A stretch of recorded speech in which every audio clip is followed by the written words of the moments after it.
Only a 12th level intellect has the slightest hope of surviving what you are about to experience.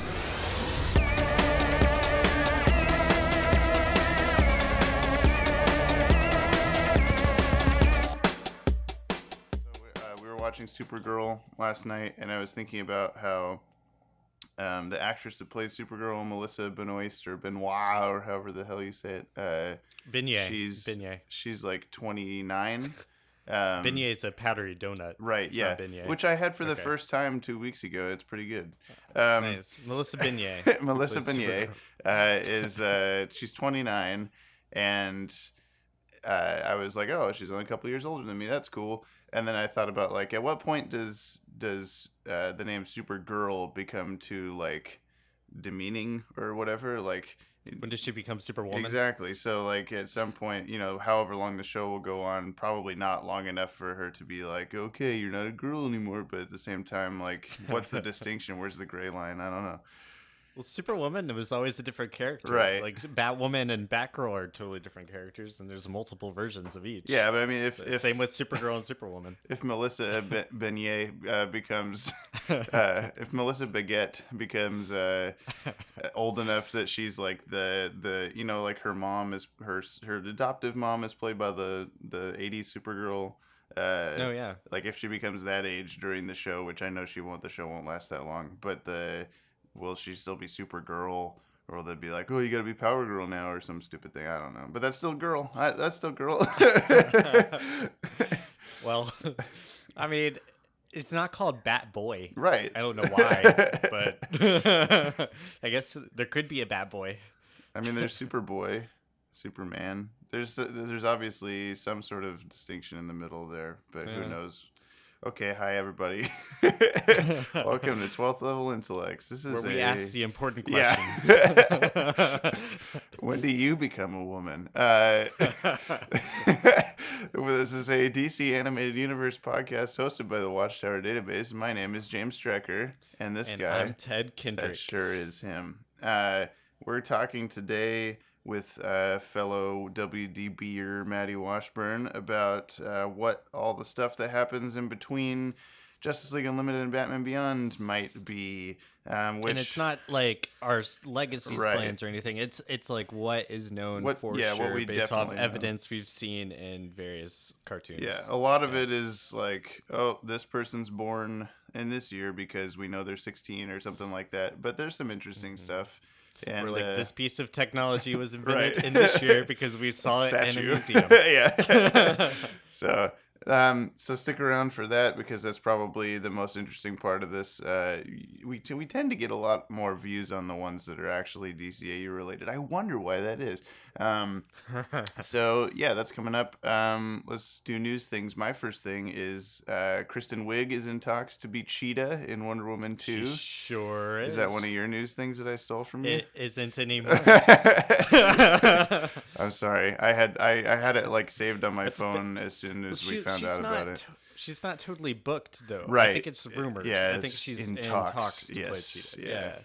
Yeah. We've heard very little about this movie, except that I'm having a blank of the director's name. I feel so bad. Patty Jenkins. What's her name? Patty Jenkins. She's back to return for Wonder Woman 2, and rumors say it's going to be set in the 1980s. Oh, okay. So, that's just.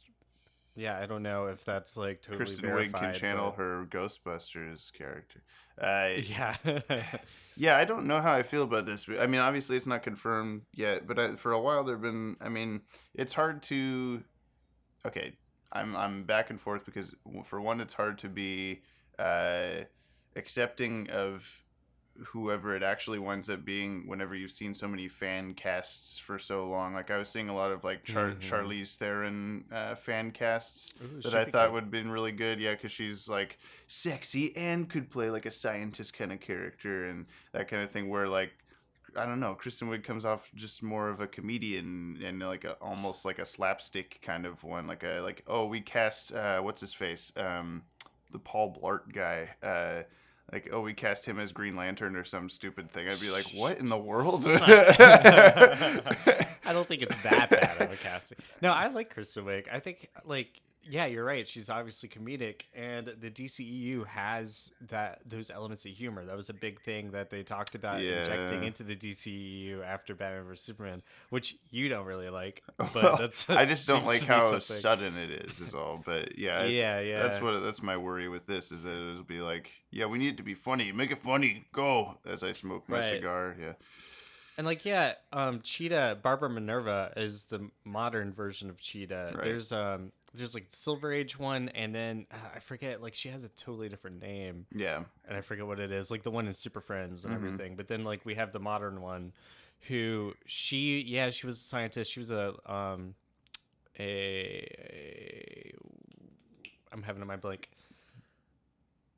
I'm judging you okay. for not knowing. yeah, anthropologist. That's what I'm looking for. She goes into like different cultures and winds up becoming joined with this like South American, like jaguar god, cheetah god of. I think they kind of combined those for New 52 stuff. They did. Yeah. I think it's gonna be really similar to what we saw then. Yeah. Well, I think that regardless of who it is, Cheetah, the character herself, will mostly be a CGI cheetah jumping around, probably. So it probably doesn't really matter who it is.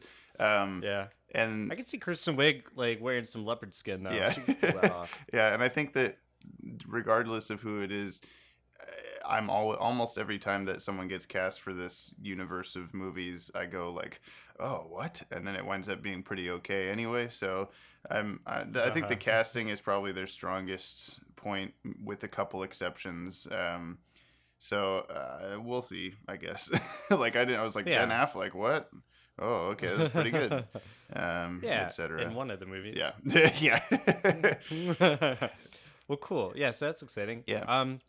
I was gonna say that, but in other news, we've seen like glimpses lately of Zachary Levi as Shazam. Right. Yeah. On set, they've been shooting that right now, and there's been some videos and photos leaked of his costume. Mm-hmm. Nothing that's been like, a good clean promo image. Yeah. It's all been like footage from like the top of a building. Yeah, really far away. Yeah. But from what we can see, it looks like his costume is pretty close to the classic. Yeah, it's like very accurate to comic book Shazam-y stuff. Yeah. His cape kind of has those like different layers to it, and it has the hood from the New 52 version, and it looks like the most part. Yeah. Hopefully we get a good look at it again soon. I think we've talked about how like anyone that plays Captain Marvel, Shazam, whatever, is gonna need to be someone that can pretend to be a like 8-year-old or whatever really easily. I think I think Zachary Levi can pull that off, because he's got like a childlikeness about him in Thor movies and stuff. So I'm excited. He's definitely the better casting choice. I do wonder. I remember when they had who were the other people they had in consideration for Shazam? I have no idea. Yeah. I do wonder if his costume has actual muscles, like this, like you can kind of tell the Batman costume isn't really Ben Affleck's muscles, even though, like they still do a good job of looking like, it's just a guy in a suit versus like a Batman Robin fake muscular thing. Mm-hmm. But like Man of Steel, like it's a little bit of padding probably, but like Henry Cavill does look like that regardless of costume. So I do wonder if Captain Marvel's suit is also, that's how strong he is, or if it's just kind of faked and put on there. Yeah. I don't know. Well, all those actors definitely have to, go through intense personal training for these roles. But yeah. And then Ben Affleck, as soon as he's done shooting Justice League, just starts eating all the fried chicken in the world. And then gets called in for reshoots and goes, oh no. Right. I have days like that, man. I'm going to hit up Chick-fil-A after this podcast. So another little piece of news, like just kind of associated with that, is that at the Oscars, Margot Robbie and Gal Gadot were hanging out together. Yeah. And I thought that was kind of cool. Yeah. When we saw like a Gal Gadot meets Mark Hamill for the first time GIF that's been passed around a bunch. Oh, really? Of them like shaking hands and stuff. That's kind of cool. Like, oh, it's Wonder Woman and Luke Skywalker, says everybody, and I'm looking at it, it's Wonder Woman and the Joker. What are you talking about? They're teaming up against Batman to finally take him down for good. If Wonder Woman got on the team. Yeah. All right. The only other thing I had was that we have one like preview image for the Death of Superman animated movie. Oh yeah. Because when what was the movie that was it Judas Contract that had Batman and Harley Quinn's picture on it in the special features on like iTunes or something, and it's just like one random screenshot from the behind the scenes look at the movie that they put on those things. And for Batman and Harley Quinn, it was this nice shot of Batman, Nightwing, and Harley Quinn sitting in the Batmobile, and we were like, okay, Nightwing's hair's different, Batman's costume's different. And he's eating fast food. Yeah, we get so much from just that one picture of like, wow, this is really interesting. I look forward to seeing the Superman Doomsday one is just like like YouTube chooses like 3 thumbnails automatically from your video. This is like one of those where it's just Superman's like mid putting down Lois Lane onto the ground or picking her up like halfway between an action, and he just looks really awkward, and there's just a bunch of civilians standing behind him. It gives away nothing. It's like at one point in the random time codes. Yeah. At some point in the movie, Superman picks up Lois Lane. Know but the animation style is very similar to that line of the new DC animated I think it's set movies in that little world. I think so too. Yeah, connected with the Judas Contract and like Justice League Dark, Justice League War, all that, those lines of movies. It looks cool. There's also, we did see like a glimpse of the Daily Planet in another image that was released or something. So it was like a poster or something. Yeah.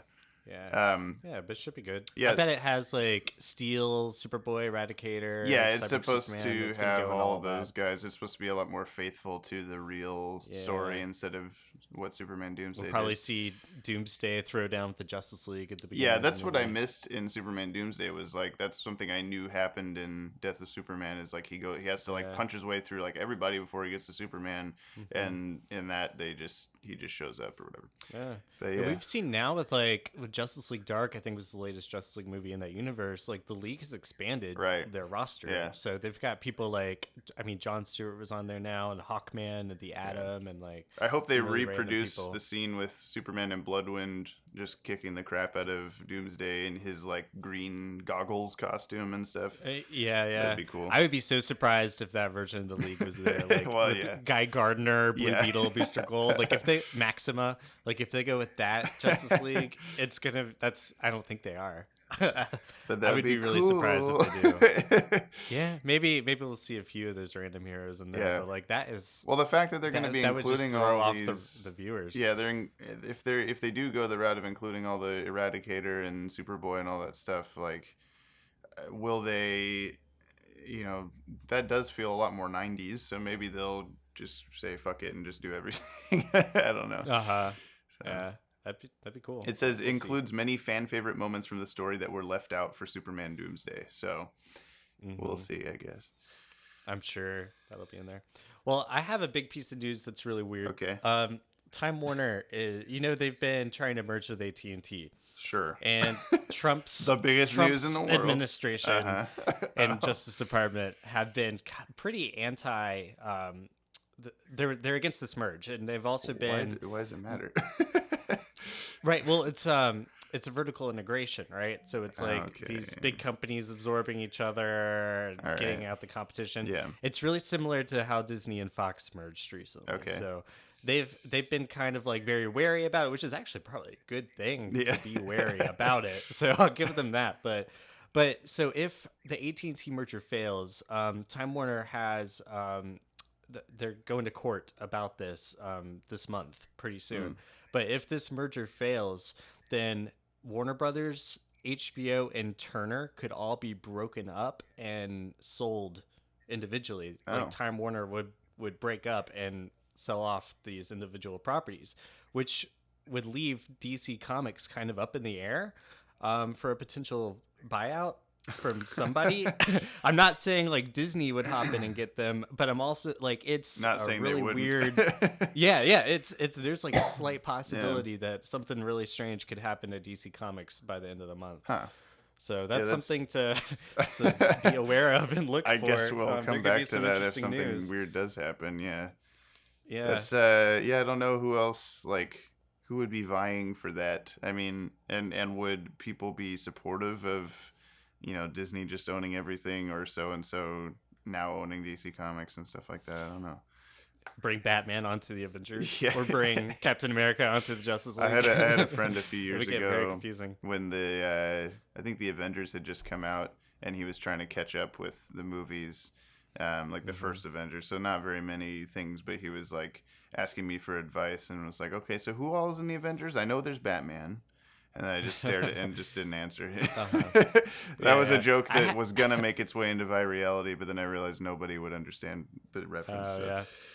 I had a buddy last night hit me up and was just like, "Oh, have you seen Black Panther yet? It was amazing. I still have it. I still need to go." But then he told me, he was like, "I was saying like Black Panther and Spider-Man should team up," and I was like, "Well, they're gonna team up in Infinity War in like a month." And then they just teamed up in Civil War.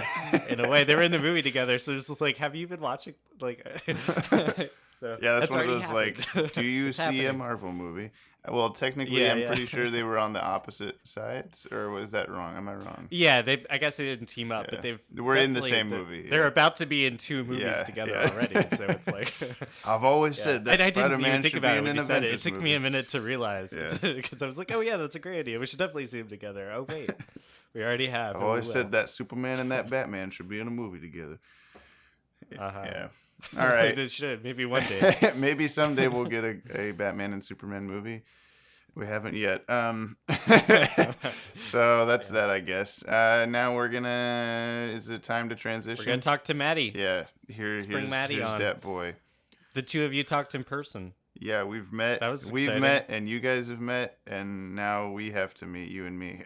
And then the circle will be complete. It'll triangle. be Ted versus James, the dawn of... Just I don't know what reference that's to. That's not a real reference. Me. All right, let's play the interview. Okay, bye. I'm here live with Matthew Kevin Washburn in the Vanishing Point set. We're going to talk about all the things that happen between Justice League Unlimited and Batman Beyond that we know for sure happen. So it's going to be tough to not include things that we have planned for Legacies, but we're going to try really hard to not accidentally spoil something, because all of those are obviously unofficial. We're going to be going strictly by, we made up a while ago a timeline of things we know happened so that we can bounce off of those for Legacies.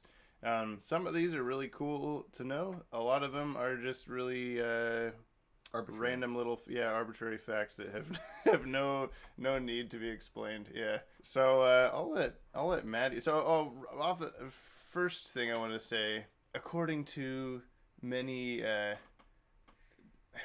producers, or I guess just Bruce Timm probably, there's no actual years on anything, so none of this matters. But there actually is, though, for realsies, if you think about it, if you look into it. So once you have like 2 or 3 solid years that definitely things happen during that time, it becomes a giant jigsaw puzzle to just bounce off of those dates and figure out the rest of the things. So that's what we've done. Mostly Maddie has done over the last few years to get to what we're talking about today. I'll let the mix master take over. Really quick, I think I need to switch chairs because I'm in the Vanishing Point squeaky chair. Oh, you're right. And it's probably we'll leave this in. Yeah. Can you hand me my coffee while you're over there? Yeah, I guess. James is in town. Thank you. For Emerald City Comic-Con. I sure am. There's not a lot of room over here. I'm gonna make it work. So like Batman Beyond. But yeah, James is in town in my living room for Emerald City Comic-Con. We're planning on talking to a bunch of people. It's gonna be a fun time. I think that's gonna end up on like the next 12th level Intellects. Yeah, at least a couple of them probably. Yeah. Let's see. I don't want to spoil too many future videos. But I feel like not as many people listen to this as they do watch our videos, so we might be all right with that.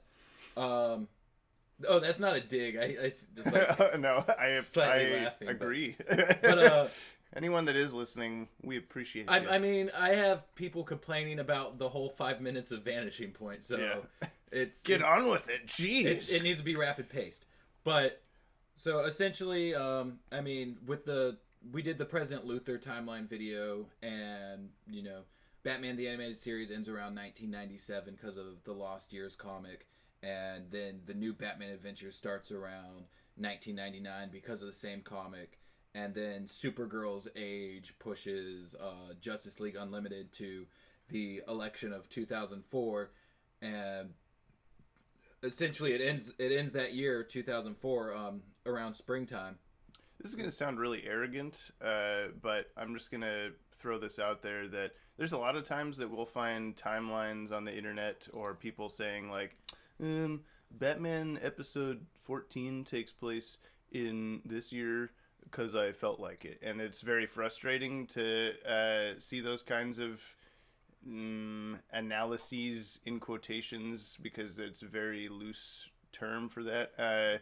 But, we've done our homework, so we're right. So, well, see, the thing is, you say we're right, and then like there are so many times where we have to go back in and just take a big old eraser to huge chunks, and it's like we'll be off by a couple months or like a year or two, but I mean we're getting to the point where it's kind of more. Just know that we're real fans and you're not. So. No, that's actually what. So I mean that is part of why like I started looking into the timelining of everything, is because there's so many fan timelines that disagree with each other and almost none of them show their work. The one on DCAU resource like has like small source bits, and I love it. Yeah. Because it makes it easier to kind of look things up, but it also does not break production order. If the Mr. Yojimbo, if he listens to this, I don't know if he does, but you did a swell job. We're just trying to fill in some blanks that may have been glossed over. There's no good way to say that. I'm sorry. I don't mean to sound like a meanie pants. Well, I think also with his timeline is he tries to follow Bruce Timm's Batman Beyond is 50 years in the future, right, and disregards the Zeta Project notation of what 2041 was it? But yes, yeah. So I mean that's where JLU happens. That's us bashing on other people's timelines and making ourselves feel superior. Right. As we sit here in our boxer shorts drinking coffee in this room. But I've never personally, like, even when apparently when Batman Beyond came on, even though because I was 8, and there must have been some kind of fan circles where people were like, they didn't like it enough to where they thought, oh, this can't possibly be the real future. This must just be like a Elseworlds alternate thing. And from there spawned some kind of fan theory that it's not the real future. But there's really nothing to say that it's not. Like, I was going to talk about how when they were making Batman, Superman cartoons, and then they skipped ahead to Batman Beyond, we didn't know they were going to go back in time and fill in some of the in-betweens with Justice League and Static Shock and that stuff. So it was like, why would you just assume that that's not the future? And then they somehow managed to go back and do a ton of episodes set in between the Batman cartoon and Batman Beyond that never contradict Batman Beyond to my memory anyway. Because, in Batman Beyond, they never talk about Mongol. Remember that time we fought Mongol? Or they never talk about, the Justice Lords or any of these giant doomsday things that happened during Justice League. So there's... I think also, though, I don't think it was just the fan circles that were saying it was a possible future. I haven't seen quotes from producers on the show stating this, but I know I did see Ty Templeton was talking about on Toonzone back in the day when he was doing Batman Adventures Volume 2 that he was treating it as Batman Beyond being a possible future, and he said he was setting up for an issue that never got run because the comic got canceled. That there was going to be a Tim Drake and Joker showdown in the Arkham Ruins, and Tim gets out. kind of being like, oh, well, Return of the Joker happened differently this time. Which, I mean, it could still, if that issue were to happen, you could still say it takes place before Return of the Joker and, like, make it end up working out. But... Well, I think that's what makes a lot of people upset is they killed the Joker, they tortured Tim Drake, like, they did all this horrible stuff to these characters that, up at that point, were, like, the main characters in that universe. And... So I can understand from a certain perspective being angry about, like, you can't kill the Joker, you can't do this thing. Batman Beyond must not really be the future, dumbasses. But just deal with it. I don't know. I feel like you got so many other DC universes, yeah. I feel like the main point of contention that I've at least seen recently is just the Bruce and Barbara relationship. It's weird to me because... When we first saw Batman Beyond, like, I was 8, you were 8. I think Ted's our age, right? So he was like 8 as well. Yeah, slightly younger. I'm just gonna point that out.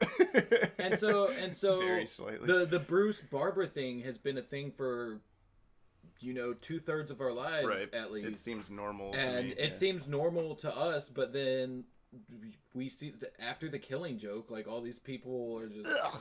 Which like disgusting. I haven't watched The Killing Joke, and maybe the way that it was done is in poor taste. I can't say. I'd say only because of, like, recent.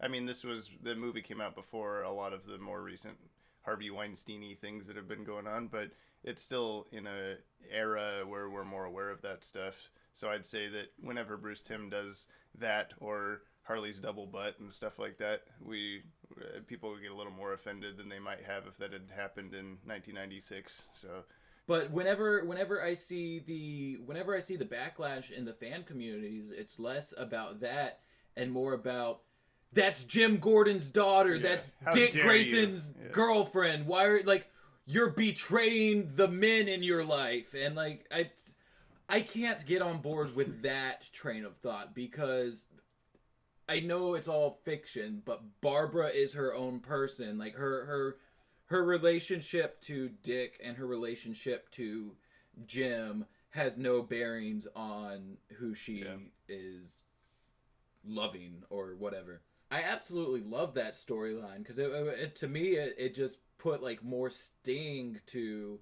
where they all are by the time of Batman Beyond. And I know some people were just like, oh, this is gross, this is stupid, blah, blah, blah. But, I mean, to me, it just really kind of firms the dynamics of what all's going on and why nobody's as close as they used to be. I think we could go on for a while about this, but we should probably try to... We're very passionate. So I'm going to say some of this stuff is based off, like, very little of it is based off of stuff we learn in Justice League, knowing that it happens X years after that. Most of it is from Batman Beyond, either hints or ages of people or, whatever that says, like, such and such years ago this happened. And so it's kind of more based off of where Batman Beyond takes place. So I don't know if we want to... You were talking about not spoiling videos that we will make eventually, but... I mean, there's... Well...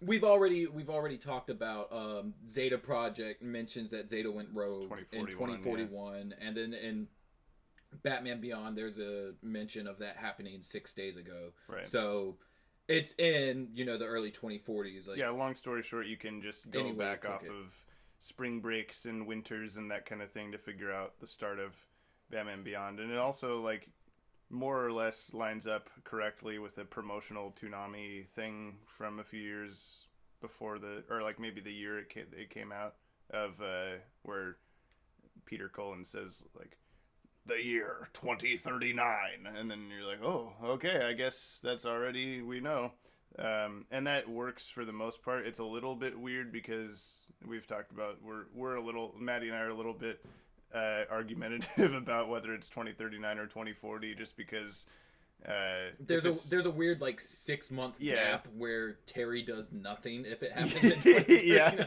It takes him so long to figure out that he has camouflage on the Batsuit if that's the case, but there's comics and stuff that work just fine in between those, The only thing on the suit except for the bat signal, I haven't touched it yet. Maybe there's something we've never seen where he has like a Superman 2 power where he can peel off the bat symbol and throw it like a plexiglass plastic wrap bat signal. He can also shoot smaller Batman Beyond out of his fingers. Yeah. But okay, so anyway, let's take it back to 2004. Yeah. Like we were saying, a lot of this is based off of like year mentions in Batman Beyond, and then there's also tie-in comics right. that kind of help. Oh, there's a sissy back there. Oh, and it's not me this time. Well, they don't like hearing about my girlfriend. So. Oh, that's true. Sorry about that. By the way, they're watching the Marvel Cinematic Universe together. Except I heard that she stopped because she's tired of it. Understandably, though, because okay, we keep getting sidetracked. Yeah, there's someone getting really angry right now that we should just not talk about the timeline until the last 2 minutes of this, and then just go through the list. Okay, 2025, Jolly Jack Candy Factory closes down. 2026. That's spoilers. Get out your pencils, kids. Anyway, the first thing that we get after JLU ends, which I don't think it was Legacies number 2. Just kidding. Go. Talk. James and I are just gonna get in a fist fight. But no, so the first thing that happens within the canon, and I don't think it was intentional for it to happen at this time, is the Batman Harley and Ivy miniseries that Bruce Timm and Paul Dini did. In it, we see like there's a clipboard because they're working on a movie set that has the date on it, and it's like May 5th, and then like the top of zero, and then like it's line. the top of a rounded number, and then like the top of just like a dashy number, so it could be a 1, 1964, a 4, or maybe a 6, but it couldn't be 2001. It's obviously because it's meant to be ambiguous so that they don't put a date on it. Yeah, they meant it to be Tim ambiguous. like they that. didn't want the date, but it can't be in the 90s because we see like Tim Drake Robin like on the movie set as an actor. We see Arkham Asylum's up, and in 2001 during Batman Adventures Volume 2. We'll eventually do like an Arkham Asylum timeline video because that's all over the place. It got blown up. No, it didn't. Yes, it did. No, it didn't. Yes, it did.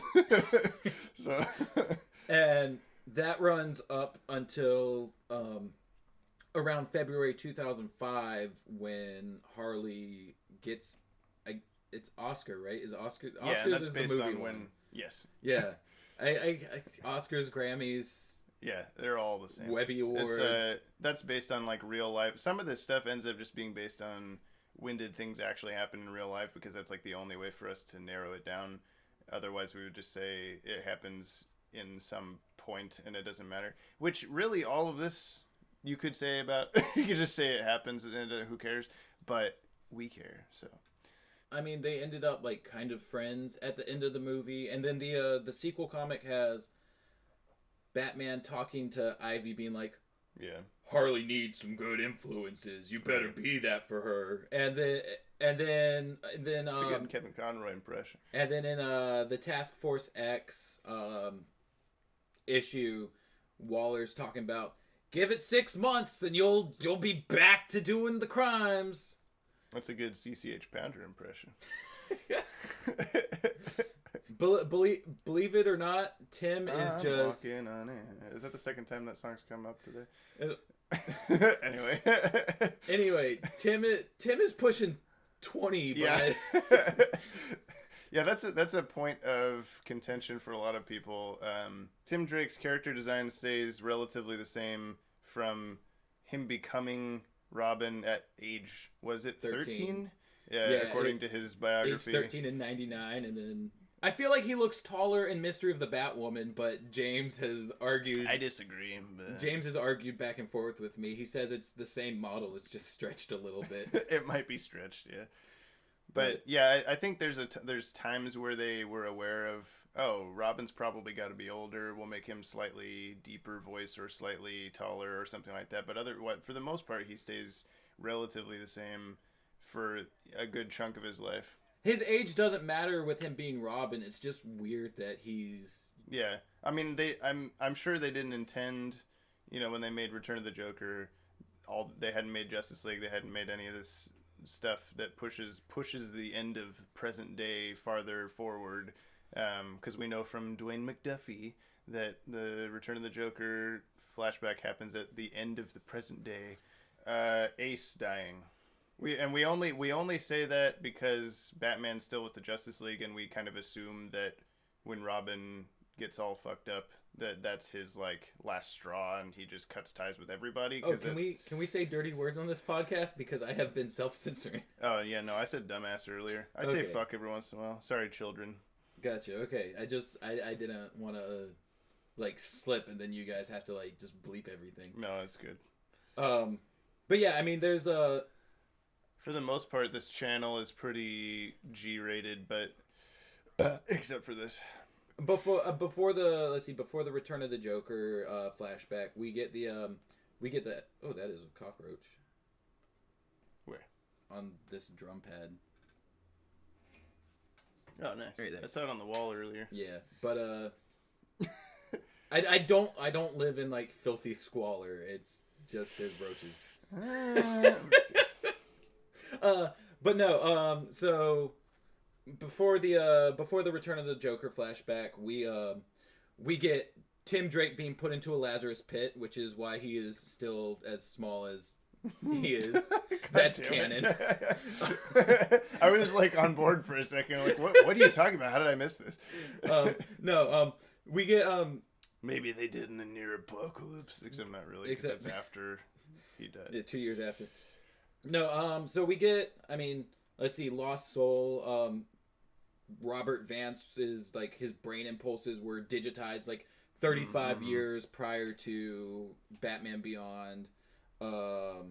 This is the man in a computer. Yeah, Stacy which Keach. I'm pretty sure didn't we actually what was he not in JLU, was he not? Oh yeah, he has a descendant or an ascendant. Okay, gotcha. Because it was the same the same model essentially as Bobby, and I think they gave him the last name Vance. Yeah, he has the same hair, and his name is Vance. Yeah, I'm sure it's supposed to be that. Yeah, in Task Force X. Yeah, that's neat to see within such a small amount of time that family's moving up in the world to Black Mirror digital. Yeah, it is a very Black Mirror thing. Are we still in 2005? Yeah. I think I was going to say you're forgetting the most important 2005 moment is when the plasma rifle is invented.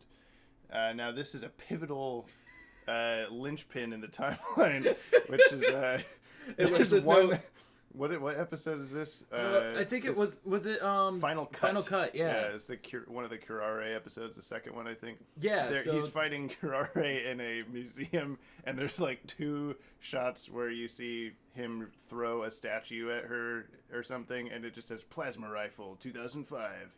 That's when it's invented. So if you guys go back and watch through Justice League, any plasma rifles, rifles, anything that looks like a plasma rifle, that's not a plasma rifle. It wasn't specifically plasma, I guess. Those are light guns.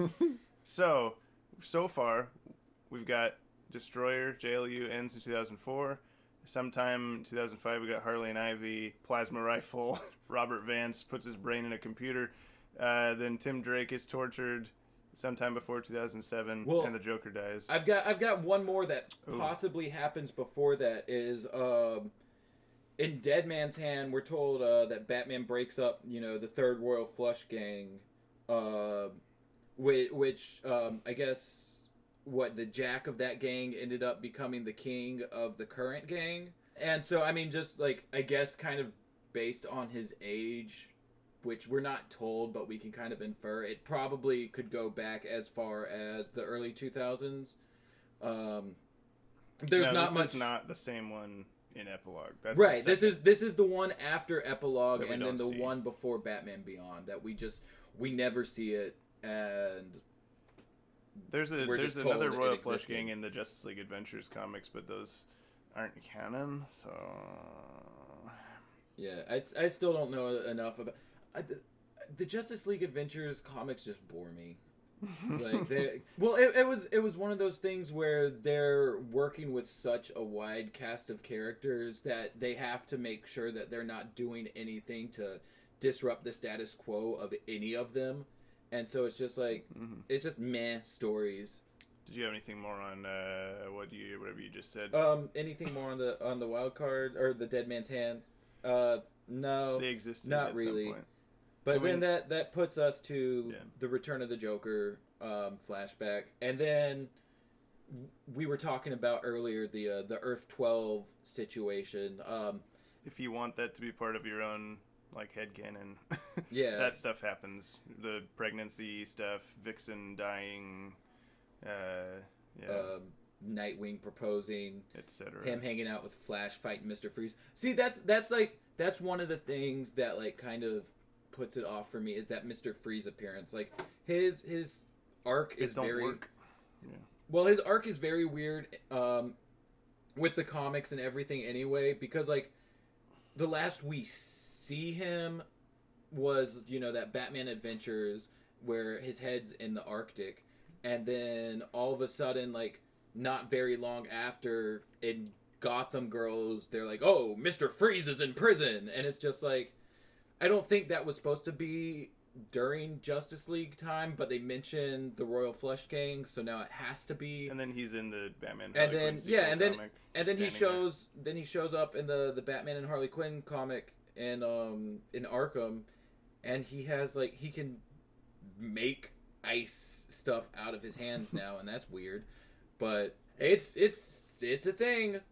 It's a thing. So his head was in the Arctic, and it was supposed to be setting up for Batman Beyond, and now we have like two other things that kind of happen in between. But so I mean, if you fit Earth 12 into the DCAU, I guess it could still work somehow. But I that's the one thing I don't like. Batman can have as much sex as he wants with Barbara, but Mr. Freeze better be behind closed doors. So we know after Tim Drake gets tortured that it takes a year for Leslie Tompkins to like nurse him back to health. So that's in the 2008-ish range maximum. And then Batman forbids him from being Robin again, and I think we get like a throwaway line from old Tim Drake in the movie where he talks about when he's talking to Batman at the satellite dishes, where he says something about like, oh, I tried the solo gig on my own for a while, but that hero stuff's just for kids or something. I'm paraphrasing. So apparently he either as Robin or as something else for a little bit anyway, but we don't know anything about that. And now we're up to 2009, which is an infamous year in this timeline that no one ever knows, which I'm pretty sure all that we know about it is just that Ra's al Ghul was involved, Talia was involved, Batman was involved, and a thing happened.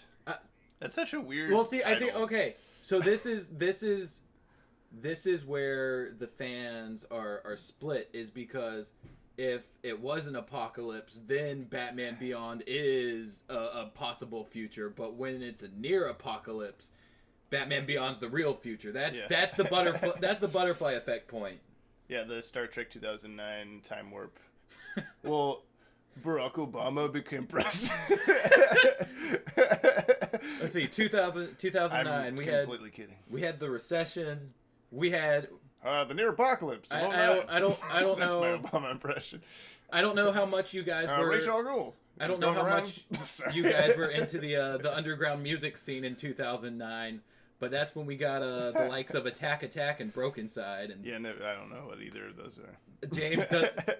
I almost worked with the guys from Broken Side on a song or two once, and I'm glad I didn't. Well, I've talked to Susan Eisenberg, so there's I'm pretty sure. Okay, so there's a couple mentions in Batman Beyond about how, because somehow in this like 30 whatever year gap, there is. Gotham City goes from red sky, modern like buildings, to purple sky, futuristic Japanese everything, flying cars, blah blah blah. And so at some point there's a technological shift, and people have pointed to the near apocalypse as maybe being kind of the catalyst for that, because there's some episode where I think it's Shriek where Bruce Wayne takes Terry to like the street where his parents were killed, and then he goes and walks around in the old police station. There's this old town that's still standing, and it's still got a bunch of old buildings, and he mentions like, oh, this is all that's left of old Gotham, and people have speculated that, because I don't think he says for sure, but I think people have speculated that whatever happened in the near apocalypse caused most of Gotham to be destroyed, and had to be rebuilt. I think there's some line where they say this all survived. I may have a rebuttal to that, though. Ooh. Is that I'm pretty sure. Don't we see a wanted poster for the Joker in that police station? And so if maybe they left that up for nostalgia. Maybe like they just left it up for 2 years after when he was looked dead. like he had black eyes and this weird ass thing. I mean, I guess at the same time, like they said, nobody like ever spoke of like the Joker dying. So maybe as far as GCPD was concerned, he was still at large. They don't want him to know or something. That's a little stretching it, but yeah, that is interesting. I didn't really notice that. Yeah, we don't really know much about. We just know either during or slightly after Talia gets unbrained and put Raish's brain into her brain, or into her body, and so that's weird. Why did he do that? Yeah, because the last time we see him, I think, is in the Superman. Well, maybe there's a comic or two. I don't know. Maybe that was right after the apocalypse, and like they were like, he's just like, Bruce, hey, it's me. Hey, your dad's dead. Let's go on a date. Let's go to Italy. Oh my! Yeah. Then, I guess I'll have sex with Batman. He's just a man trapped in a woman's body. Yeah, he's just that's a pretty progressive thing for Ra's al Ghul to do. He really just wanted to be a woman, and that was the quickest way he could go about it. I'm starting to see why some people disagree with us.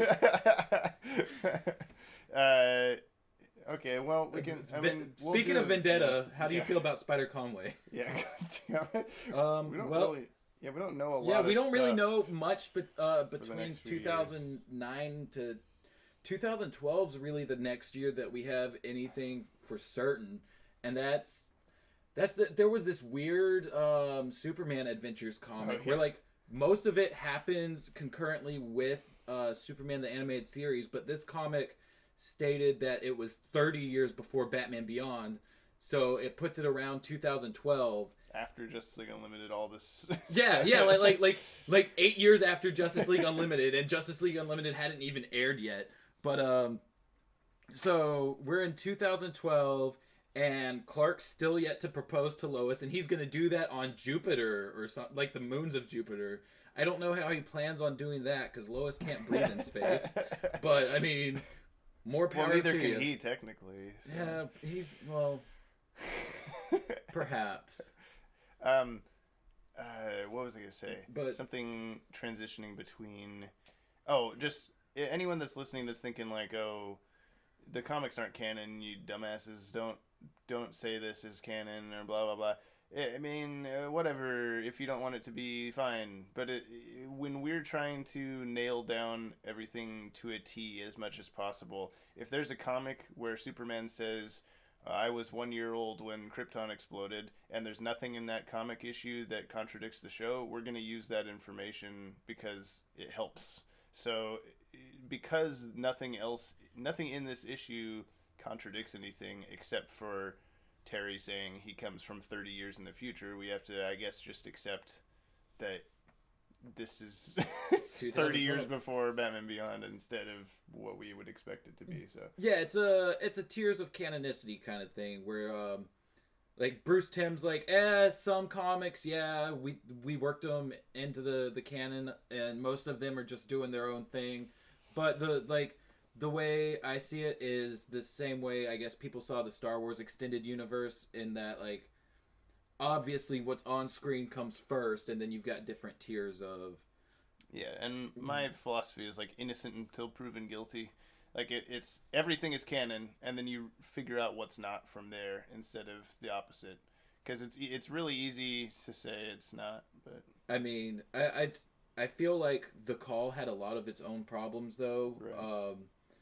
Where like I was reading on Toonzone somewhere, and Bruce Timm was just like going through like, yeah, there's plot holes, there's continuity errors, yada Yeah, yada. the yada. Warhawk Like- thing. like- How is he not in the suit? He's definitely in that suit when he explodes. So. And like, why would Superman like bring Batman onto bring the Batman team? onto the team if he's the one who's being controlled There's a by traitor Stark? here somewhere. Yeah. Like It's me. that episode has continuity errors within itself. So if for like some reason we find out that like, oh, it is, still 30 years beforehand is when he switches suits or whatever, then it's just like, freaking like Batman's suit changes back and forth all the time. We'll deal with it. It's clothes. Video coming soon on this subject. I yeah, mean, but that yellow bat. do you not remember the B-TAS era of toys where Batman had 500 Scuba different suits? action Batman diving into I don't fucking know. But I mean, Night Striker Batman. But yeah, so just a quick rundown of the events of that issue. Batman Beyond comes 30 years in the past because Superman is about to throw like a nuke into the sun, and Batman's just like, that's a bad idea, Superman. That's gonna ruin the climate for us in 30 years. Well, what's weird about that is isn't like everything going swimmingly in Batman Beyond, and then in present day or 2012, whatever this is, Superman throws a nuke into the sun, and then that starts affecting the future as if it's like this weird split, like occurring at the same time. I feel like I need to go through all like instances of time travel in the DCAU and like kind of figure out what the rules of that are, and because that is it is a weird mess in that issue. And no hate to Jordan B. Gorfinkel, but he put missiles into Terry's bats. Yeah. And Batman specifically doesn't use guns. So it might just be because Brainiac takes over the suit in that issue, and I don't understand how that happened. He could have made missiles with like nanotech stuff or something. Yeah, I mean, was nanotech illegal by then? That became illegal over 40 years ago. And Terry's like, but that didn't stop Tim or the Joker from using it on Tim Drake. Which implies that it became illegal before the Return of the Joker flashback. Yeah, so it's that's not. I feel like Epilogue did a lot to try to retcon, I guess, the timeline to where Return of the Joker can happen as far out as humanly possible. Nanotech, man. Little dark heart spiders. They're everywhere. Everyone's got a dark heart spider. Yeah. Yeah. If we get rid of all the dark heart spiders, they're just gonna be out there anyway. Listen, if you take the plasma cannon off of the Watchtower, I heard Dick's Sporting Goods just got rid of dark heart spiders. if under 21, yeah.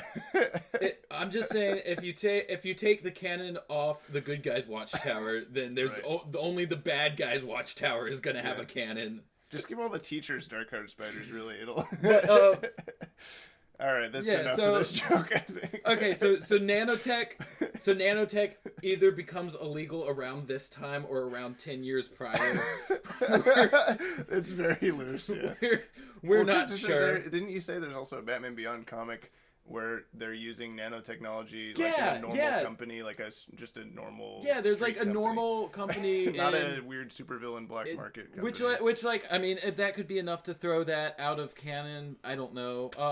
But past the nanotech thing, let's get on with it. like that 2012 is also the last time we see Brainiac, and then we're told in New Kids in Town that like Superman fights Brainiac for the last time. That may be that issue. That may be a little bit after. Yeah, since timeline-wise, that's the latest we see Brainiac before Legion of Superheroes time. It's got to be that or after, I guess. Well, that's it. Because in that Batman Beyond Superman Adventures comic, Bruce Wayne says that he has Brainiac stored in the Bat computer. Why would you do that? That Bat computer that now from Justice League we know was built in like 2000. So it's like a 50. He's been updating his RAM. Okay, yeah. He's just been adding hard drives. oh, I gotta make room for Brainiac. I'm still running Windows 98 here. But yeah, he's in a 50-year-old computer or 40-year-old computer that Bruce Wayne just, it's Brainiac. It's not like he's an ancient computer from Krypton or anything. And then, let's see, the next thing that, like, we don't have a hard date for this, but, like, obviously Ink's daughter is, like, in her 20s when we see her in Inkling. Mm-hmm. So around this time is when, like, Ink would have put her up for adoption and undergone, like, whatever experimentation that turned her into Ink. I'm convinced that she spliced with the Imperium because the Burger King Imperium toy kind of looks like the Burger King Ink toy. And I'm just gonna say you're triggering me by referring to it as the Imperium. What was that? You kind of we don't have a name for the species, I guess. I don't know. The not white Martians, the squishy white Martians. Yeah, but I mean, like they both have similar looks and like they both shapeshift. So I feel like they're both gooey. I feel like whether or not like it's canon that she was. We've skipped over. Did we skip like Chucko and Bonk's birthdays and stuff like that? Oh, I don't even have those on this. Well, they're born around that time. There's also the Cybertronics Warrior is invented in 2017. That's another Curare Museum item. It's a big robot with missiles on its shoulders. And then also around this around this time, I think is when like Amanda Waller starts collecting Batman's DNA.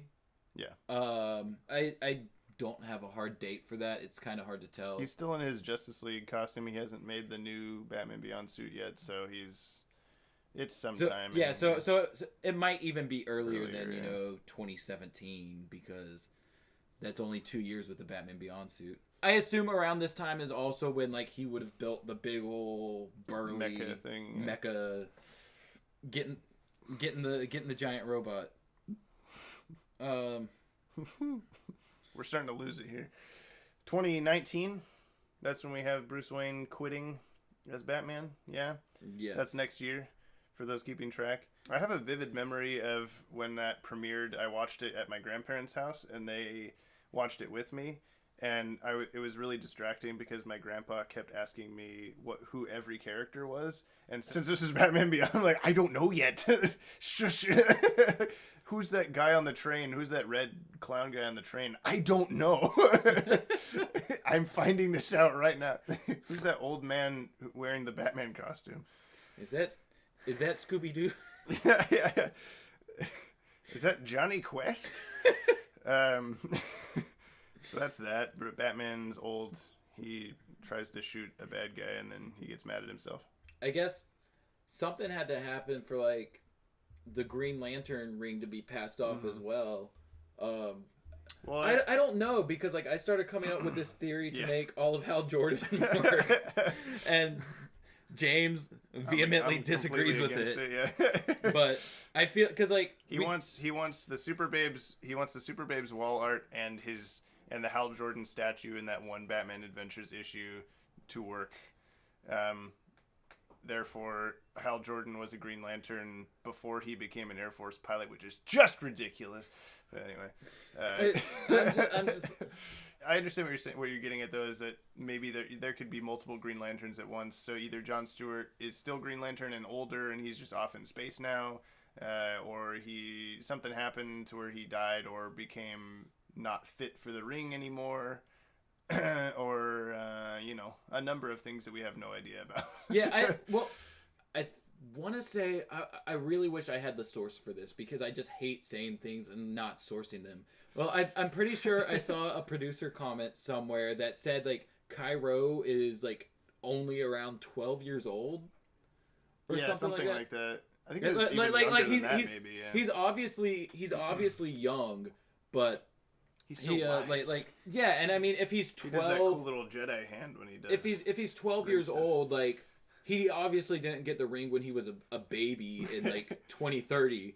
He's the Avatar. He was born into. He's the last Airbender. So I'm thinking that it's highly possible because we have word that John was a Lantern for 15 years before Justice League. So that puts him like 1985 becoming a Lantern. That's again from Dwayne McDuffie. Yeah. The man. So let's say John was maybe 20 when he got the ring, and then like 2040 he'd be like. He's definitely one of the older Justice League founding members. He's got like, the age marks, and he's kind of like, I've been around a while. And by the time of Batman Beyond, he'd be like at least 75 years old. Yeah. So that might be John's ring. Yeah, like he's too old to do it now or something. Although Alan Scott in DC history is pretty old, so. They've talked about how they made Jon Stewart have green eyes instead of a mask because they wanted to be like, oh, he doesn't care that people know he's Jon Stewart, but we got to give him some kind of little like motif visually. And they've talked about like, oh, the green is like he's had the ring for so long that it's like seeped into his bloodstream and it's just part of him. That sounds pretty cancerous. Maybe he just does die from like radiation exposure. Either that or like the rest of him turns green. Yeah. Like, well, something's wrong. The first Black Green Lantern is also the first Green Lantern. It was destiny. And honestly, who's to say he's the first Black Green Lantern when like true. We see Duck Dodgers is the first Duck Green Lantern. Well, and he's also black. So and Hal Jordan's Green Lantern in that, so Hal Jordan confirmed. All right, let's move on to 2020. We got Bane. Bane leaves prison and lives in seclusion due to the side effects of Venom catching up with him. Do we have a like for sure that's 2020? I feel like that's an estimate. I think it was said that like he left prison 20 years ago. Okay. Yeah, so it's one of those 2019, 2020 things. I have Bruce said it's been 20 years. On my notes that I have up, like I have it between 2020 to 2024 because I had Batman Beyond like on a larger scale at the time, and I haven't updated these notes since.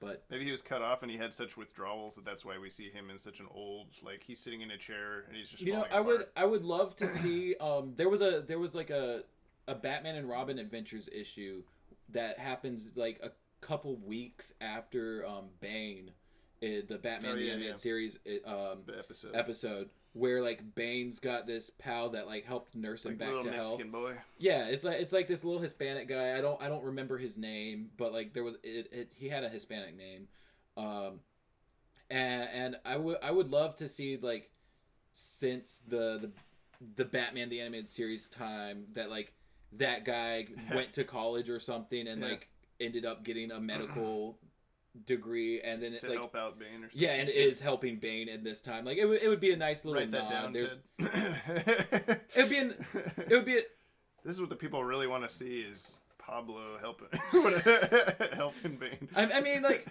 I don't know, like it'd be a nice little nod for I mean really Legacies is kind of for those things specifically for people that do care, which is only us. Okay. What are you talking about? At least two other people read Legacies. Yeah. I got 2020 to 2021. Charlie Bigelow is born. That's big time from Batman Beyond. And this is an approximation based on Terry and Charlie's ages in 2041. Charlie was 18 in 2041, so he's about born in 2020, 2019-ish, I guess. Is that? No. 2021. Yeah, I was right. That's really important and doesn't matter.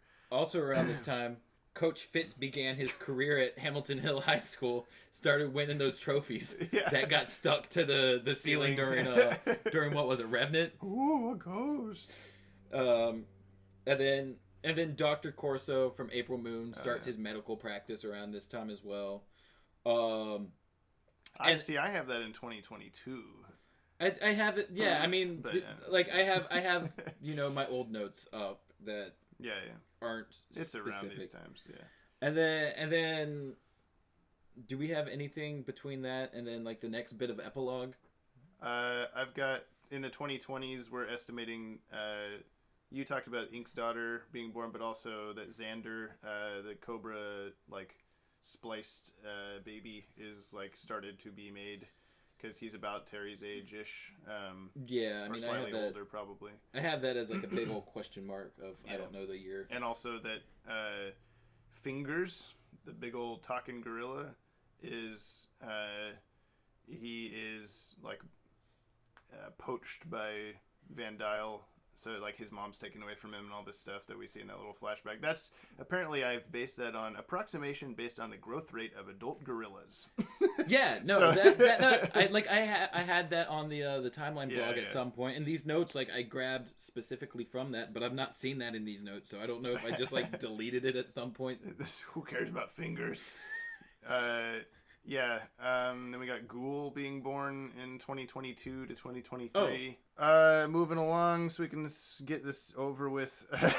The way that you're... Don't go get flu shots, kids. Yeah, well, I mean, first of all, you get autism, and second of all, you get Bruce Wayne inside you. Get you. Bruce Rachel flu shot. Yeah, Warren McGinnis, a little over a year later, your mother gave birth to you, is the quote from Amanda Waller. So we have, since we know Terry McGinnis is 17 in 2041, then he's born in 2024, or no, 2040, he's 17, so he's born in 2024. I think that math checks out, probably wrong. That's what I have anyway. Yeah, he's born like 2023. 2024, something like that. Because we know in Earth Mover, 10 years prior, he was 7, so that means he's 17. That is how math works. Yes.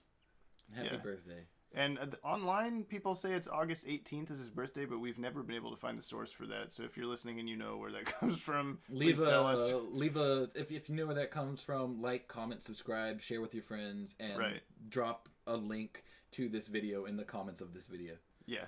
Make sure to share this video with us. That's that. Jolly Jack Candy Factory closes down 2025. That is honest. That's which is it's funny considering in the Return of the Joker movie we see that because he looks up the Jolly Jack Candy Factory on the Batmobile computer and it says the address and then it says close 2025. But if Bruce Timm was working on this movie, why would he not catch that and be like, "Oh, don't do that"? They never put a date on anything. Yeah. So. You're right. Sorry. Yeah. Except for everywhere. What was the Jolly Jack Candy Factory doing before that? Producing candy that we never see? Dude, there's also that Zeta Project... Maybe the Lightspeed bars were made out of Jolly Jack. There's also that Zeta Project koala something candy factory, or not candy, like their toys. They're big koala toys. That's also like a rundown factory. Was that the Taffy? Yeah, is that maybe. Taffy time? Taffy time. Hashtag Taffy time. Time to take a taffy break. This is for people who love the Zeta Project, which is no one. Season 2 was beautiful. I feel like Season 2 was really good, and I want Season 3. Or like at least I want them to make just a mini series just to tie it up. Like not even just like a 6-issue comic series. Just being like, here's Zeta Project. Get Matthew Manning on that. 2025 to 2026, the Dini twins are born. These are all the we know all of the Joker's ages from the Joker's group because on the Return of the Joker like special features there's all these little things about their real names and biographies and stuff and it says all their ages.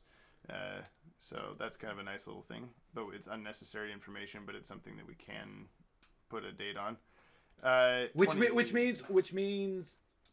So Harley's daughter would have conceived the year prior, so we can assume that Harley had a kid 20 years prior to this? What ish? Oh yeah. So, like what date did we say this is? 2025. 2025. So Harley 2005. So Harley had a kid. Ooh.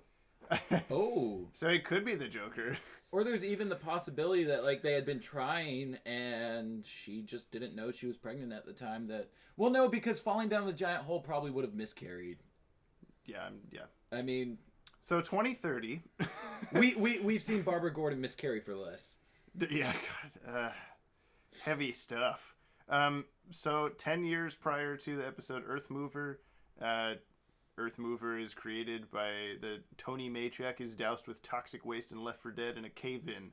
There's like a Terry's like high school friend's stepdad fucks up her dad in a mean way where he gets buried with chemicals and he turns into Earth Mover. That's 2030. Then we got sometime in the 2030s is Superman being taken over by Starro because he's already in his Superman Beyond costume, and that's that's rough estimate, I guess. This is I feel around this time like is also Xander starts training with Cobra. Right. Okay, I just realized I didn't copy all of my notes over, so that's why I was missing some things. So Gotham Plastics, according to Plague, was built in 2031. Wow, that's crucial as well. I finally know the last missing piece. What year are we in now? 2030 something 2. Okay, and then like around this time would be like when like Terry was 8 years old, right? Yeah, so this is around the time that he goes and sees the Gray Ghost, and Phantasm tries to kill his mammy and pappy, but she doesn't do it. Do you think? Who's Phantasm? Do you think Simon Trent was still alive and like cameoed in this Gray Ghost? Because we see them trying to make a Gray Ghost. We see them reboot it in the 2003 Batman Adventures, with Matt Hagen playing Gray Ghost. Oh yeah. But Simon Trent still makes a new video history of Gray Ghost in cinema. still makes a cameo. So I'm wondering, like, we don't really know Simon Trent's age, but he's old as shit already. In 1992. Yeah, and so this would be around 40 years after that. So he's dead. Probably passed. There's probably like a post-credit stinger, like in loving memory of Unless he got a hold Simon of some Trent. of those dark heart spiders and kept himself living for a while. There's also the possibility that like in Meltdown you don't see it because it's kind of dark in the room, but Simon Trent's head is like behind Frieza's head. Oh yeah. And his actual head.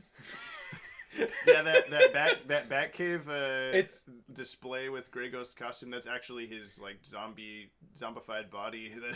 It's setting us up for the Futurama part of the DCAU timeline, where all the celebrities' heads are in jars. You know, Bruce Wayne takes a lot of cues from the Grey Ghost for his like modern day self. So I wonder if that reboot movie that Terry goes and sees is just about like an old Simon Trent quitting as Grey Ghost, and then a teenager shows up at his house to get revenge for his father and takes the Grey Ghost costume. Destiny. All I know is Grey Ghost will return in Avengers 5.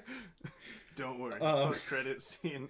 Okay, and then I guess sometime after this, Matt McGinnis is born. We're not really given his age. Yeah, we assume he's like late elementary school, early middle school kind of age. And I mean, Warren McGinnis's like reproductive DNA was overtaken it's by not a one Bruce and done. Wayne's. Yeah. It's, and I there's actually a theory going around that like, because Warren's like a biological scientist, right? He's a scientist of some sort. I feel like it's in like biological tech. Like I feel like he would like realize, biologically speaking, black hair. my family doesn't have black hair. Her family doesn't have black hair. Our kids have black hair. The genetics don't make sense, and that could have that's a long running fan theory, and I feel like it makes sense. So I think I think soon after Matt was born is probably when the divorce started going through. Oh, we missed 2026. Ro from Zeta is born. And then when she's 8 years old in 2034, she goes to live with her foster parents in Hicksburg, which is really Hillsburg, which is really Hillsboro probably, because it's in Oregon, and there's no Hillsburg in Oregon. There's no Gotham in New York. There's no Metropolis, yeah. I mean, we have evidence that like Gotham exists where New York City is, and then we also have evidence that New York City exists in the DCAU. So it's like. It's just weird to think that like a city as big as Gotham and a city as big as New York exist side by side. Well, if we go Zack Snyder route, they're just all across the bay from each other, and it doesn't matter. Let's see. I have the puppy years from Ace in the Hole. Oh yeah. Happening like around 2035, 2036. I feel this is based off of like I guess the like typical age of like a Great Dane and how old it takes them or how long it takes them to like grow into their full size. So many people groaning right now listening to this. Then 2037. I have Sam Young begins his first term as Gotham City District Attorney. Okay, yeah. I mean, I never narrowed that down. I have that between 2036 to 2040, but yeah, that makes sense. Yeah, it says I have that. It's been 4 years since that when Mad Stan attacks. I only have 2 more things on my end. One is that in 2038, the crown of Tikal is stolen from a Mexico City museum. This is the Royal Flush Gang King tries to steal a crown, and he says it's been 3 years since that happened, I guess. And then I'm guessing your other one is going to be Terry Goes to Juvie. Yes. Yeah, there's that. And then also in, like, I guess the late 2030s, it's kind of guesswork, but around this time would be when, like, Ian Peake kills Nobu Otaka. Oh yeah. When he has, like, the what was it, like, half a walk this through stuff walls means suit nothing to or anybody. Yeah, and then, like, very soon before Batman Beyond starts, Commissioner Gordon begins preparing for a weapons dealer sting that we end up seeing in Eyewitness. Maybe that's within the 6-month gap. Maybe that's before Batman Beyond starts. I'm not sure. And then Terry steals the bat suit, and the rest is history. No, the rest isn't history. The rest it's is future. The rest is anti-history. And then after Batman Beyond, yeah. So I mean, there's a lot of stuff that happens in between, and it's weird that, like, we have enough breadcrumbs to kind of, like, flesh it out. Plus all the stuff that'll happen in Legacies of the DCAU, www.legasiesdcau.com. / I'm looking forward to the issue of Legacies where Harley's teenage daughter is giving birth. Yeah, we'll show that from a POV perspective. Yeah. I mean, we need. Well, thanks for listening, everybody. We should have a scene where Talia is giving birth. Talia, in quotations, is giving birth, and she's, like, screaming because it's all painful, and then she just goes, like, "Detective!" and then, oh fuck, and then he's like, "What?" Nothing. Name that child. Or maybe that's when they're having sex. He shouts out, "Detective!" Oh, detective! Oh. Name that child Weird Al Ghul. He's he teams up with Randall Savage. Randall Savage is my new favorite character. Weird Al Ghul, Randall Savage, Gilface, and Two Mason. The new Legion of Doom. The Legion of Boom. Let's just erase this conversation, Ted. But hopefully this has been an entertaining discussion. And if you care about who Nobu Otaka is, now you finally know when he died. Kind of. Where he maybe died. So that's that, I guess. Okay, well, that was fun. Yeah, we're back. A dinosaur's story. That's what I said last time. That was the talk that you listened to. How did you like it? You can't say anything because we can't hear you. Now it's time for comic relief, I think. Did you say you had something weird that you read? Or... Well, I didn't read anything that recent. Like, the most recent new book that I read was the Justice League of America and Doom Patrol crossover. Oh, interesting. Oh, Milk Wars. Yeah, Milk Wars. God damn it. I've only read the first part of it. I have like they've been crossing over the Young Animal line of books with the main DCU. So it's like Doom Patrol and Justice League, Shade the Changing Girl and Wonder Woman. Why is it called Milk Wars? Because there's a milkman that is involved. Are they all fighting him? So, yes. He is like, it's... Joseph Campbell. Uh-huh. This is going to be a very weird part to try to explain what's going on here. How he's all about character archetypes and everything. So this book is suggesting that every DC character is derived from 3 archetypes. The main trinity: Batman, Superman, Wonder Woman. Okay. And then from under that, you have characters like Green Arrow, who's part of Batman. They're the same archetype. Mm-hmm. Nightwing's part of that. Superman, you've got... like Steel and Superboy, Supergirl, like they're all kind of part of that world. But you also have like your kind of like Captain Marvel, like anyone like that is part of Superman's archetype. And Wonder Woman, you've got, so that I can't think of an exact Wonder example Woman, you've for got, Wonder Woman. Warriors and powerful women and whatnot. So, so it's suggesting like Superman doesn't have an equal as much, like, or as often anyway, because he's such a unique story. So somebody clones Superman and turns him into this like 1950s like white bread character, called the Milkman. Okay. And so, but he's like evil and he's going around, but he's like just as powerful as Superman. Is this why you were saying someone last podcast? You were saying someone was like milk, and then you changed your saying to white bread. Is that what came? Came to mind? They're like milk. Yeah, it probably was because it's like milk and white bread. Like it's just vanilla, like plain. Like they're boring. Like no subject. So it's a very this first chapter was so reality bending and like trippy. It was really fun. Is it set in the main like DCU, or is it? Yeah, except the world has been like messed up by this milkman guy, so it all feels like it's 1950s. Like you've got the whole Justice League of America.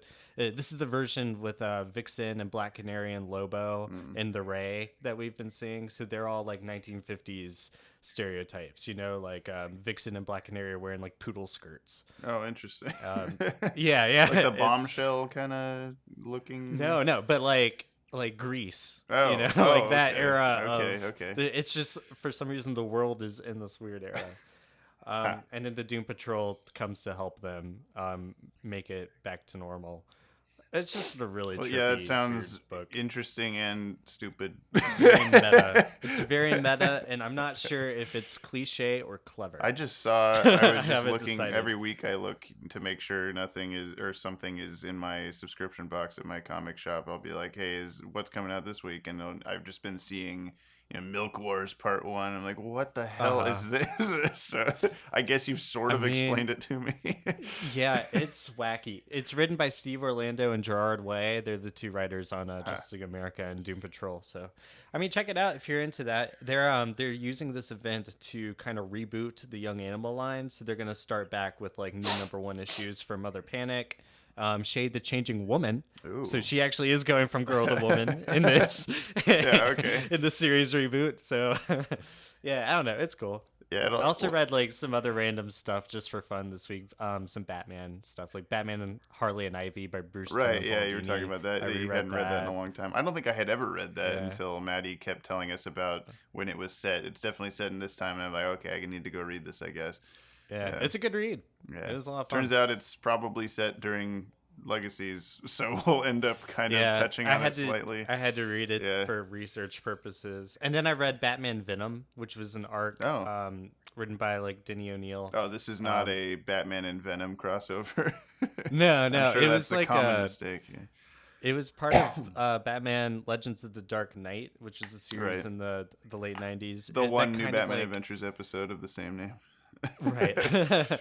Well, this one retold stories from Batman's like early days of his career. So each arc would be set in different times, so it would just kind of touch on untold stories. So this one was like pretty much the beginning of the Venom that would end up powering Bane later.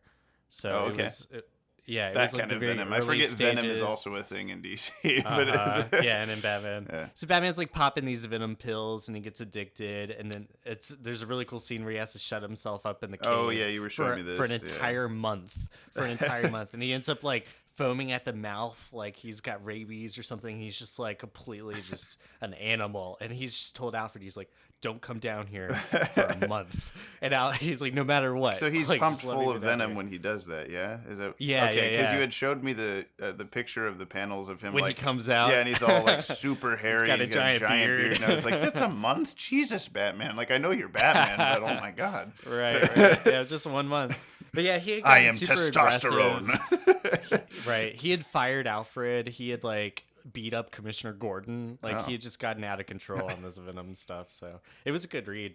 I know that's not written by who I'm about to talk about, but that reminds me. I told you about it, and I had a thing on Instagram. But for those who didn't see that, we talked to Neil Adams for like a millisecond at the Comic-Con we were just at, and he was like, it was bizarre because I had no idea he was there. I would have totally like come up with some stuff to ask him, and he's just sitting about Ra's al Ghul. Yeah, it was. So he was sitting at this table all by himself, and this lady, like a block, I say a block because that place was huge away, is just handing out like flyer things that are like, talk to Neil Adams, creator of Ra's al Ghul. And I like looked over and no one's at his thing, and I was like, oh, this is kind of sad. Like, this is Neil Adams. Why is no one talking to him? And so I went up there, and there's this sign, that says like $100 selfie with him and $50 autograph. I'm like, okay, this is why no one's over here. But so I was like, prices are steep. Yeah, I was like, I gotta ask him something. I mean, I already walked over here, so I was like, hey, we're big Batman the Animated Series fans. What did you think of their interpretation of Ra's al Ghul? Or I think I said of Ra's al Ghul, and then I corrected myself and said, or Ra's al Ghul, I guess I should say.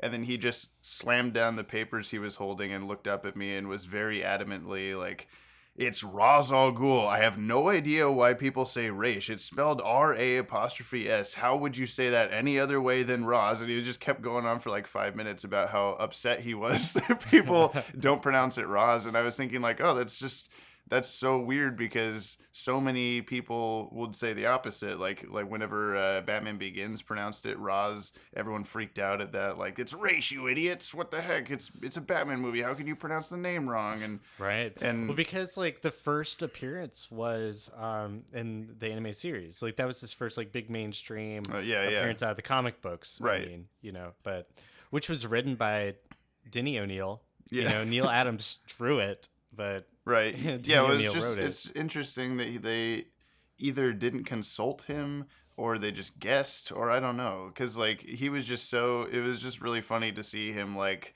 oh, this is the one subject that I get to talk about that it just grinds my gears or whatever. So now I just know forever, because it's from the man himself, that it's pronounced Ra's, and now I'll just be upset whenever anyone says from the artist though, not the I know, writer. but still, he was there. Like he obviously had conversations about it. I don't know. I mean, there's no internet for him to like screw it up on. There's no when God damn it, what's his name? We've talked to him like 40 times. Kendrick? No, Matthew. Yeah, Because I say things wrong all the time. Phantasm. Jack Napier. I was going to talk about the Milk Wars. There's a character in it called Flex Mentalo or Flex Mentalo, and I have no idea, so I didn't even bring him up till now. I think it's Flex Metallo. I don't know. It's a flexible Mentalo. Yeah. If you know, say in the comments, because I don't know. No, Matthew Manning and John Cimaravia, or Cimaravia. See, I can't even say his name.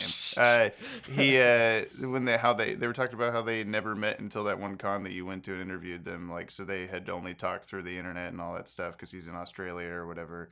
So there was no situation with that for Ra's al Ghul. So they sat at a table and they talked about him. I don't know.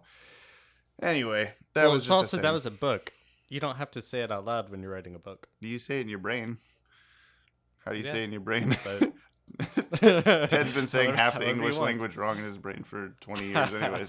Okay, so I read Grant Morrison's JLA Volume 1 and part of Volume 2. Finally. I know that you have been suggesting them to me for half my life, and then I bought them like a year ago, and then I had a big long bus trip to Seattle for this Comic-Con, so I brought the first 2 volumes with me. And I was worried that I was going to get through them too fast, so I was trying to read really, really slow. But I ended up being, taking my time with every page because I was looking at, every little detail and everything. It's dense. Yeah, there's a lot going on in those books too.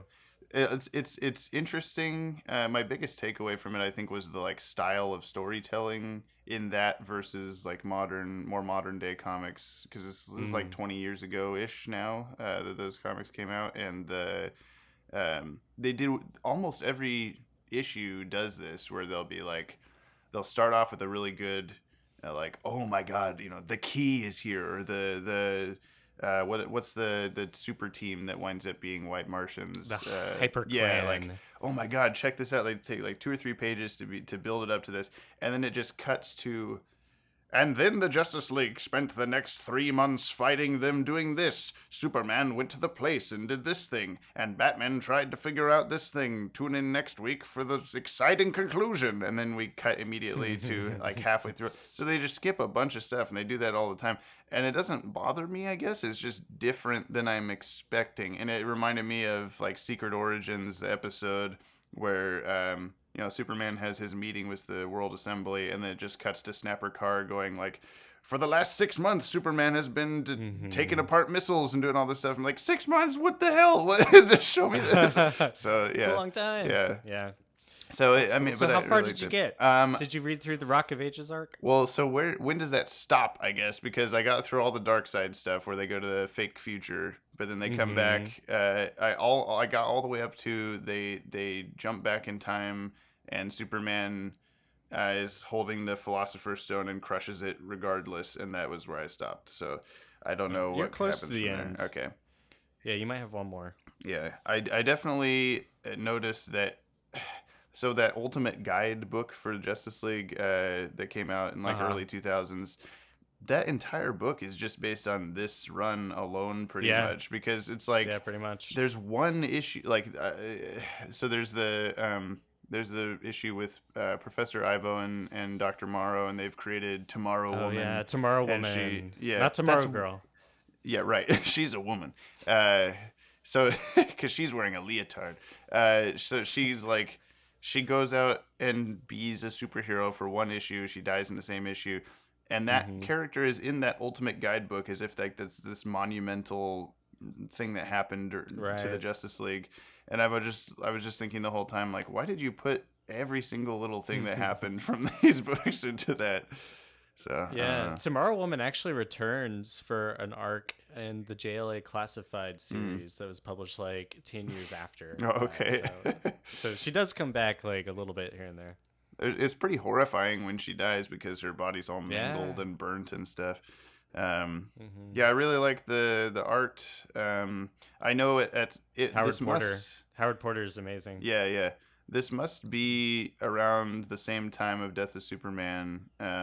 It was after. Right, but there's some issues where Superman is normal Superman and some issues where he's like blue electric Superman. So it's kind of like I assume that I'm missing an in-between. And they also just suddenly jump to like Wonder Woman died. I'm like, what? Right. When did Wonder Woman die? Yeah, in her own series. That was something that Grant Morrison did a really good job of, was like including all these other storylines that were happening across the DC Comics line and having them in his book, but not throwing off his plans for the book. You know, like he would still allow that universe cohesiveness to happen without letting it really deter what he was doing. I think the Superman's electric powers really helped him, because you'll notice that, like, especially after you move into volume 3, once you do, like, the League expands, and he makes a version of the League that is all basically the Greek pantheon. Like, every version or every member of the League is, you know, connected to the Greek gods. Yeah. So, like, Superman having his electric powers makes him a lot more like Zeus. Yeah.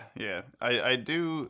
I mean, I like the visual design of his electric thing, just because it's pretty unique and like immediately recognizable. I can see why people would be upset about it at the time.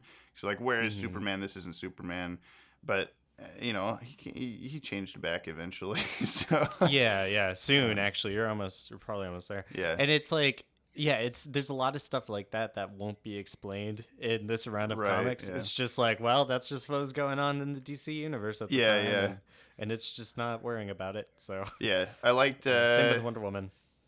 Yeah, I liked. It just was weird, like when when they say she died, because it's like, you just killed Superman in the comics. Was that the thing at the time? Like, just kill everybody. And, oh my god. Well, you'll get to the Dark Flash in the next volume, because when it's not Wally West.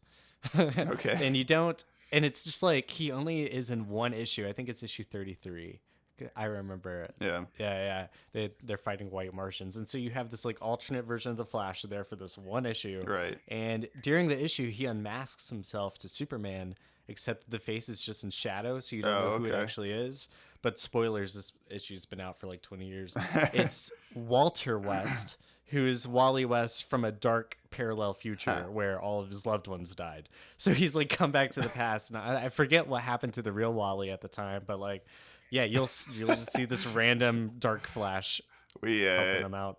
We when Maddie and I were hanging out this weekend, it kept being brought up the episode of Batman Two-Face when Harvey Dent turns into Two-Face, and how like Kevin Conroy's like line, Harvey, no, no. It kept, Harvey, no. That makes me think of that. To just if the Dark Flash unmasked himself.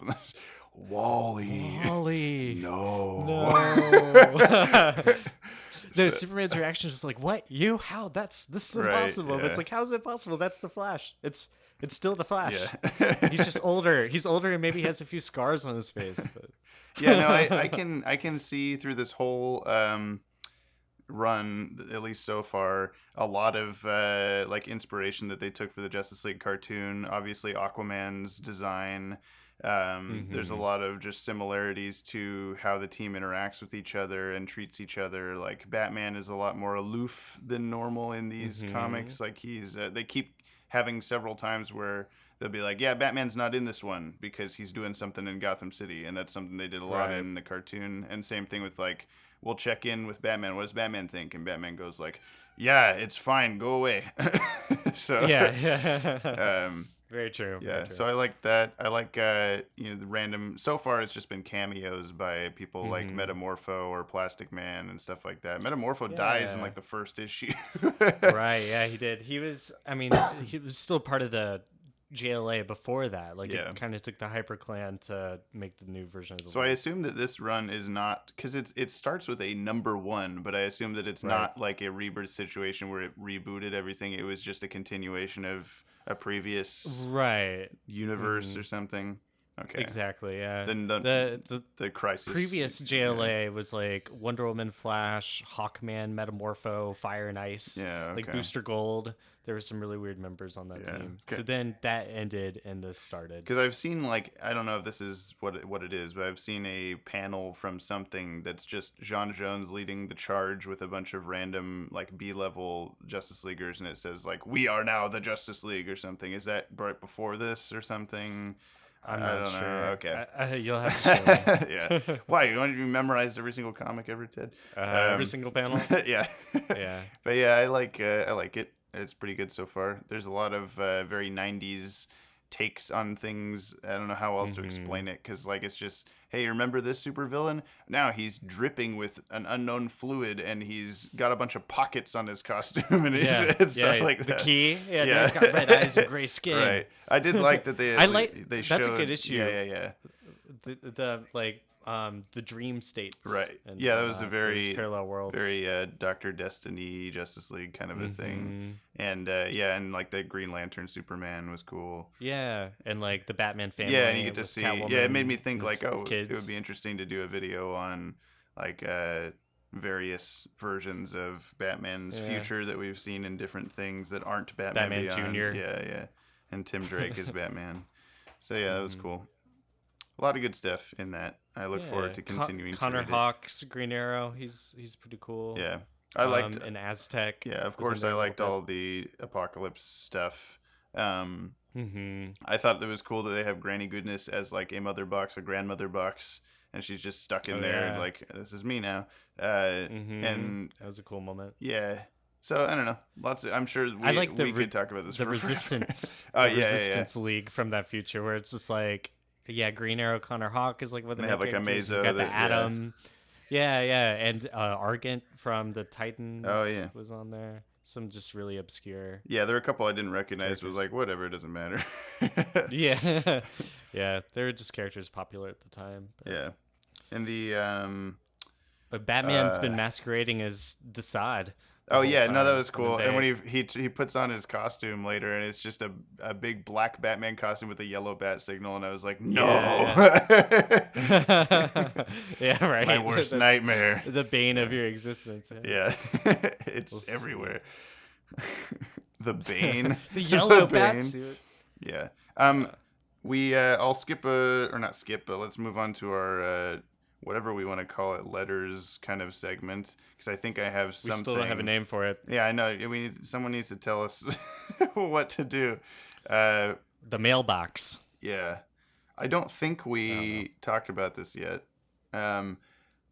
Did we talk about the guy that sent us the thing about the near apocalypse of 09? I don't think we did. No. Okay, so Andrew Krupa on Facebook sent us a message. Hey guys, big fan of your channel. Thanks, Andrew.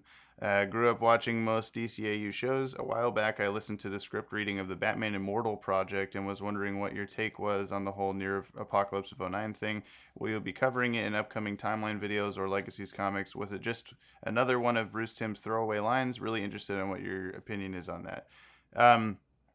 So first off, he mentions the Batman Immortal project. That was a animated movie that a group of guys were trying to do starting a few years ago, and it kind of just petered out a little bit, I guess. They just stopped. They've been working on it for like 5 years. Yeah, but it was like they were doing like storyboard animatics. Right. I think it was updates were kind of sparse, and I think maybe they just bit off more than they could chew, kind of a thing, which we kind of discussed doing that for Legacies originally, and then realized that a comic was a lot easier, I guess, to produce for people that like us that are not getting paid to do this. This isn't our jobs, and and I'm not an animator by any means, so I think we should start by saying like what we know about the near apocalypse of 09. Right, we did talk about it referenced in twice. Yeah, we did talk about this in our earlier conversation. So we don't need so to you touch already know. on it. Yeah, but we will be. That was one of the main reasons that we decided to do the comic. I think was that's like a big event that we never saw. So for sure that will be in the comic. I don't want to talk about what it will be. Really fun plans. Yeah, it's going to be pretty like crisis level of an event. Yeah. So because we have to. There's. I mean, I'm not going to spoil anything, I guess, but there's. Things that come to mind immediately is you always hear Batman characters talk about that, but you never hear anyone else reference it. If this was something that happened while the Justice League existed, then why is it? Why weren't Superman or these other like bigger guys able to just come flick Ra's al Ghul in the face and right. and just stop it immediately? So there's that little aspect to it. There's a handful of other things from between the shows that we're kind of tossing in there as that's the reason why such and such happens and stuff like that. So. And in the Batman Immortal project, they kind of use the yellow bat suit that you love so much as a, that's a big element in that. That's what he's wearing the whole time. Yeah. We're not going to go that route, but it's definitely like we know Ra's al Ghul had some sort of planetary... Right, yeah. Have to reteach ourselves. He tried to take over the world. He got really close. Gotham City was very much in his crosshairs, and Batman had to rally up and stop him. And that's since we don't know too much about it, it does give us kind of free reign to do whatever we want with it as long as we follow the parameters. And of course, we're not an official telling of this, but this is our interpretation. But yeah, that will be coming up. Eventually, we might do a video on it, but we've had this discussion that you just listened to, and it'll be in Legacies, and we don't really know enough about it to do a full on day 5 this happened or something like that. So we'll see about that, I guess. Yeah, and from like all the other timeline videos and stuff we've established that JLU ended in 2004, right? And the Return of the Joker flashback with Tim Drake had to happen somewhere between 2005 and 2007. Yeah. So just so you can kind of have an idea of when the near apocalypse of 09 would happen shortly after. So these characters wouldn't have been too much older, like 5 years later from what we saw in JLU. Right, but we've already gone through the whole, Bat family split up and all that stuff, so that it'll be a dark time for everybody. I'm looking forward to getting to that because that's kind of the, when we first planned out Legacies in its entirety, that was like the two big things that we have to do. Yeah, this is like the halfway point kind of a thing. And it might not be issue number halfway. It might be, we'll find out. But because we're kind of trying not to say how many issues there will be. Yeah. Because right now it's just continuing to go until we're done. But you'll find out eventually when it stops. But don't think that will be anytime soon, because there are definitely dozens of stories to tell. So it's slow process. Well, cool. Which I'm already working on number 5. I'm almost done with the thumbnails, and then I'm gonna try to boost that out as quickly as I can. We got another special in the works. Correct. Can we say what that's about? I think Sure. we can. I guess so. Yeah. Yeah, so we got a special coming up that's being drawn right now. It's about the Scarecrow's visible transformation between Batman the Animated Series and the New Batman Adventures. Yep. We're going to explain why he has shifted into the more darker persona he takes on. Yeah, and we're not using the Batman Teenage Mutant Ninja Turtles Adventures version of that where he just draws a costume because he feels like it. Yeah, I guess even that could have happened. Yeah. That's more of like a in that he had it was the Krang from Teenage Mutant Ninja Turtles and Mad Hatter. There was a lot of stuff going on with their minds, and maybe it was even just a vision of the future. Yeah, I mean, people have asked us a few times in terms of what we consider canon for Legacies purposes. I think you and I have discussed that it's pretty much anything from during the original run of the shows. So, start of Batman through end of Justice League Unlimited is definitely what we're going off of. And then anything that comes after that, any short films or movies or comics or whatever, we try our best to fit them in. But if they disrupt things that were really cool to us that we were going to do, and we're like, yeah, this will be awesome when we get to this thing, then we kind of go like, well, it's not official. So we do our best. Right. But yeah, that's that. We should probably stop talking because the podcast's really long now. So it's gonna be a long one. Yeah, if you have any questions or comments, things you want us to talk about, you can email us at info@watchtowerdatabase.com, or you can tweet, Facebook, Instagram, message us at DCAU Watchtower. We're on Patreon, patreon.com/JTS Entertainment. If you want to toss us your pocket change, that would be nice. We do these things, we do 2 videos a week for y'all. So it's free for you, but that's okay. we just like a little bit of motivation sometimes. What else? If you're on social media, right? I am. I'm at JT Strecker on Twitter, or Jamie Streck 518 on Instagram. Yeah, you can find all my stuff on my website at www.tedkendrick.com. Yeah, Ted's a lot more organized. Got it all linked. It's a little organized. So, well, sweet. Yep, see you next time. That's today. Have a good rest of Monday, everybody. Bye.